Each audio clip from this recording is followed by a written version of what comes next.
Hello everyone, আসসালামু আলাইকুম। আমি সাইদা ফারজানা আছি আপনাদের সাথে নতুন একটি ভিডিও নিয়ে এবং নতুন একটি গ্রাম নিয়ে। এটা হচ্ছে আমার বাবার বাড়ি।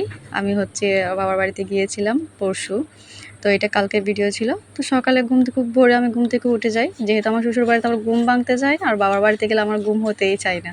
তো খুব তাড়াতাড়ি সকালে ঘুম থেকে উঠে গিয়েছিলাম, উঠে দেখি বৃষ্টি হচ্ছে। এটা এবছরের প্রথম বৃষ্টি আমাদের চট্টগ্রামে। চট্টগ্রামে হয়তো অনেক জায়গায় পড়ছে, কিন্তু এটা বলকালিতে প্রথম বৃষ্টি ছিল। কিছুক্ষণ পরে দেখলাম আবার রোদ হয়ে উঠে গেছে। তারপরে দেখলাম আর কি। তো হচ্ছে যেহেতু আজকের ব্লগটা আমার বাবার বাড়িতে, আমি আজকে আমার বাবার বাড়ি আমার কিছু কথা আপনাদের সাথে শেয়ার করি। আমার জীবনের গল্পটা হয়তো আমি কয়েকটা মিনিটে বলে আপনাদেরকে শেষ করতে পারবো না, তাও আমি চেষ্টা করব শর্টকাটে ইম্পর্টেন্ট কথাগুলো তুলে ধরার জন্য। তো যেটা বলতেছিলাম, আমি হচ্ছি মধ্যবিত্ত পরিবার থেকে বেড়ে ওঠা। আমার জন্ম, আমরা 5 বোন।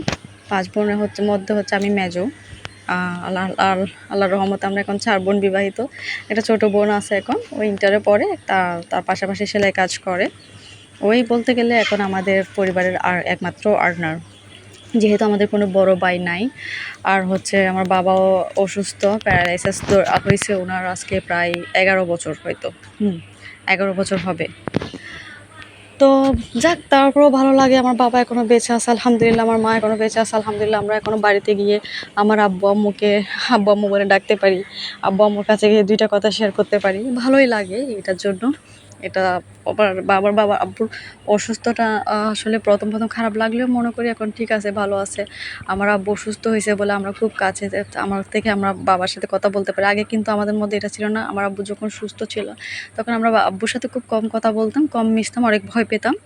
এখন আমার আব্বু যখন অসুস্থ হয়ে গেছে তখন হচ্ছে ওনার চারপাশে সবসময় তো আমরা থাকতাম, তো খুব কাছের মানুষ হয়ে গেছে এখন। খুব হচ্ছে আমরা কাছের মানুষই ছিলাম, কিন্তু খুব ফ্রেন্ডলি হয়ে গেছে এখন। আগের মতো হচ্ছে ভয় কাজ করে না, আব্বুর সাথে বসে কথা বলি, চা খাই, গল্প করি, মজা করি, এইগুলো আর কি।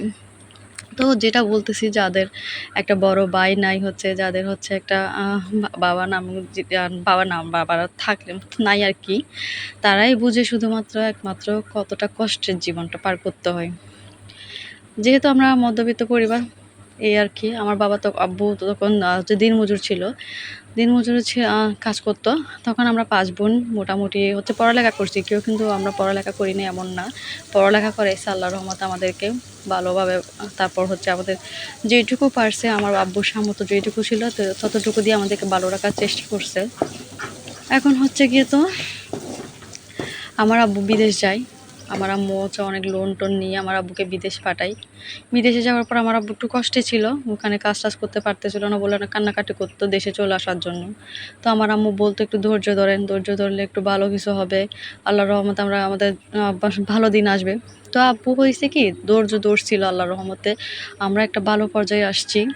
যে আমাদের সংসারে তখন অনেক অনেক কিন্তু সুখ ছিল, অনেক টাকাও ছিল, কিন্তু আমার আব্বু যখন একটু ভালো কিছুদিন থাকার পরে হচ্ছে একটা ভালো চাকরি পাই, আমার আব্বু ওখানে ভালো একটা লাইনে ছিল।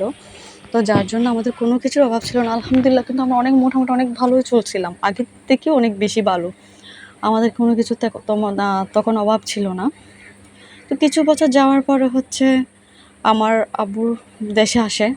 দেশে আসার পরে হচ্ছে আমার আব্বু হঠাৎ একদিন রাতে হচ্ছে খুবই অসুস্থ হয়ে যায়। তো ওনাকে হসপিটালে নিয়ে যাওয়া হয়েছিল। যেহেতু আমাদের বড় ভাই নেই, আমাদের পাড়া প্রতিবেশী, আমাদের আত্মীয়রা এসে নিয়ে গিয়েছিল। আমরাও তখন এতটা বড় হইনি, মোটামুটি ছিলাম আর কি, 11 বছর আগের কথা। তো আব্বুকে হচ্ছে হসপিটালে যখন অ্যাডমিট করা হয় তখন ওনারা বলছিল আব্বু স্ট্রোক করছে। এরপর থেকে আমার আব্বুর প্যারালাইসিস শুরু হয়েছে, মানে আর হাঁটাচলা করতে পারে না। যেটুকু পারে সেটা হচ্ছে স্টিকে বর দিয়ে কুড়াই করে হাঁটতে পারে, গড়ে তাও আবার বাইরে যেতে পারে না। তো যাই হোক, সংসারের দায়িত্বটা এখন আমাদের উপরেই পড়ছে। আমার বড় আপুর তখন বিয়ে হয় নাই। আমার বড় আপু হচ্ছে স্কুলে চাকরি করতো, স্কুলের চাকরি করতো। কিছু বছর পর আপুরও বিয়ে হয়ে যায়, 2-1 বছর বড় হয়ে চাকরিটা করছিল। তো আপুর বিয়ে হয়ে যায়। তারপর হচ্ছে আমি তখন ইন্টার সেকেন্ড ইয়ারে পড়ি। সেকেন্ড ইয়ারে পরীক্ষা শেষ হয়ে তখন তো আমার কোনো ভালো সার্টিফিকেট ছিল না, আমি কী চাকরি করবো, আমার তো সার্টিফিকেট নাই, কোথাও চাকরি পাচ্ছিলাম না। টিউশন তো গ্রামের টিউশনের দাম আসলে খুবই কম টাকা দেয় টিউশনেতে। তো এগুলোতে আসলে পোষাচ্ছিল না। একটা বড় ফ্যামিলি, আমরা 4 বোন ছিলাম, যে আমার আম্মু আব্বু ছিল, আব্বুর ওষুধের খরচ ছিল। যাই হোক, আমার আব্বু অসুস্থের সময় কিন্তু অনেকে আমাদের অনেক কাছের মানুষরা কিন্তু অনেক সাহায্য করছিল বলে আমার আব্বুর একটা ভালো চিকিৎসা করাইতে পারছে আল্লাহর রহমতে। তো যাক, আমাদের বাবা এখনো বেঁচে আছে আলহামদুলিল্লাহ, এটার জন্য শুকরিয়া লাখ লাখ। বাবাটা তারপরেও তো বাবা ডাকতে পারি। তো এটা বলতে চাচ্ছি আমি, মানে এটা বলতেছি আর কি, যাদের বাপ নেই, বাবা নেই, যাদের হচ্ছে বড় একটা ভাই থাকে না, তারাই বুঝে মধ্যবিত্ত পরিবারের কতটা কষ্টের, একমাত্র তারাই বুঝে, তারা বুঝে কতটা কষ্টের মধ্যে তাদেরকে পার করতে হয় জীবনটা। তো আমি হচ্ছে এরপর একটা চাকরি করি। চাকরিটা হচ্ছে, আমি টেক্সটাইলে একটা চাকরি করতাম।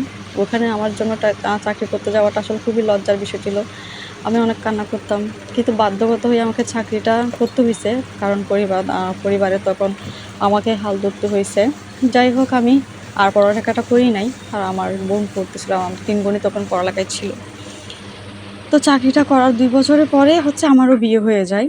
তারপর এরপরের হচ্ছে আমার বোন সেজোটা করার 2-3 বছর পরও ওর বিয়ে হয়ে যায়। তারপর জন করে 4 নম্বর জন।